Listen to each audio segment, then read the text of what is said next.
Variants like the South African one that just popped up for the first time tonight in Massachusetts. We are we're out of the woods, and as you note, if we relax these mitigation strategies with increasing transmissible variants out there, we could be in a much more difficult spot. So what I would say is now is the time to not let up our guard. Now is the time to double down. The president tonight warning we might not be able to return to normal until maybe Christmas. Well, progressives are pushing hard for a nearly $2 trillion package, that COVID relief bill. One nonpartisan group, though, says that more than $1 trillion from prior stimulus packages still have not been spent. And this newest proposal is filled with progressive priorities, including a $15 federal minimum wage hike. Tonight, the president is dismissing a Congressional Budget Office report spelling out the economic destruction they think could come from that plan. The Congressional Budget Office says that a $15 minimum wage would lift 900,000 people out of poverty, but would also cost 1.4 million people their jobs. Is that? Yes, but there's also, I think read that whole thing about Pinocchio and all the rest. There are also equal number of studies say that's not, that wouldn't have that effect. Way that's worked out. Well, two Democratic senators are expressing opposition to including those progressive wish list items in this COVID bill, like a minimum wage hike. They say this is supposed to be a targeted COVID relief bill. West Virginia's Joe Manchin and Arizona's Kristen Sinema. Now, Manchin tonight reportedly privately informing President Joe Biden he will not join any Democratic efforts to force the provisions in his economic rescue package if they're ruled in violation of strict Senate budget restrictions. And there's much more to this development. If Manchin doesn't hold his ground on the so-called bird rule, it could lead to a precedent-changing moment for the Senate. Martinson says Democrats would be able to pass anything, an increased minimum wage, DC statehood, court packing, the Green New Deal, single-payer health care, by simple majority. Hello, welcome to Fox News at 9. I'm Shannon Green in Washington. White House correspondent Kevin Court kicks us off with more from day 28 of the Biden administration. Good evening, Kevin. Good evening, Shannon. Quite a night tonight, having a chance to hear this town hall and get the president to sort of unpack his ideas, at least in a less scripted format. We're talking about explanations, excuses, exultations, and exasperations, all described in tonight's town hall depending on your political perspective. Now, Mr. Biden did offer well-rehearsed answers and very few surprises to most of the questions, but that is not to say that there wasn't the occasional cleanup on aisle 5. Take, for example, his response to this question about reopening schools. The goal to open the majority of schools in your first 100 days.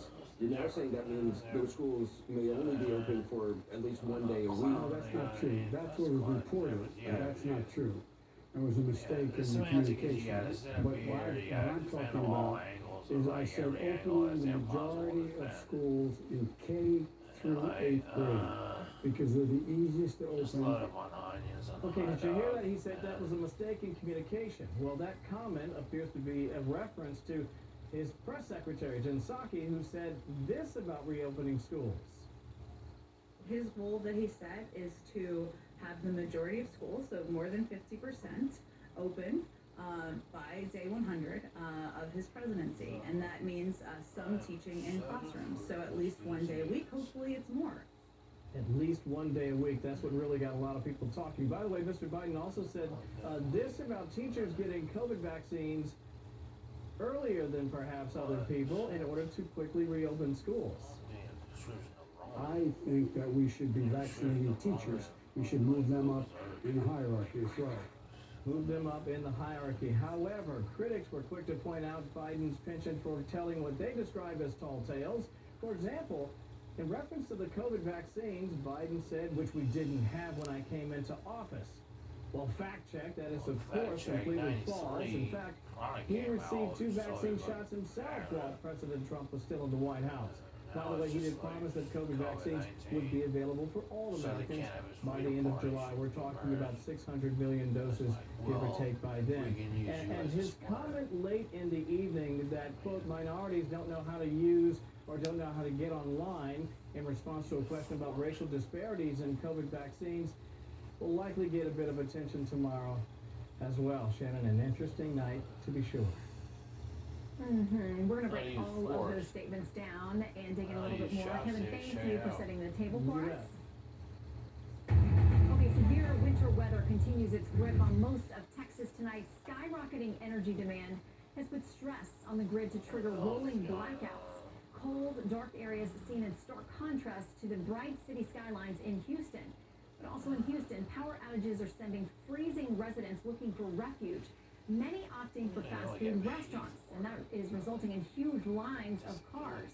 And makeshift locations across the state are now serving as emergency shelters, warming centers, where folks who are suffering from frigid temperatures inside their own homes can find some help tonight.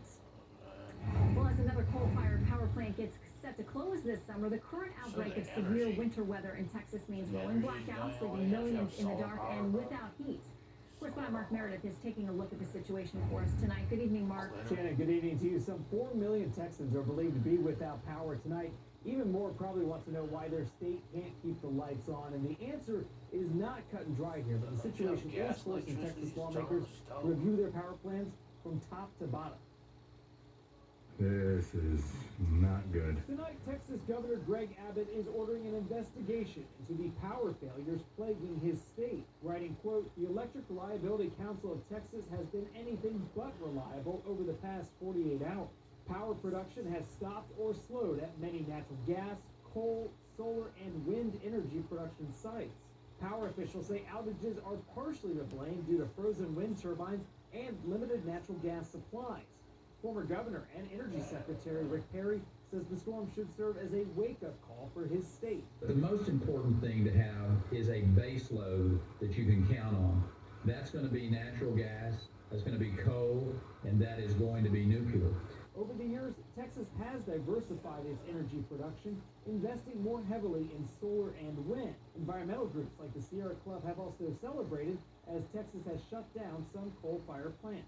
But now some, including the Wall Street Journal, argue Texas has gambled too much on renewable energy. The paper writes, quote, "Power shortages show the folly of eliminating natural gas and coal. Democrats insist there's no one single energy sector to blame for the blackouts, and that a more thorough investigation is needed." I have no doubt that people will try to spin this event for their own political purposes. That's why I'm emphasizing that we've got to get the facts.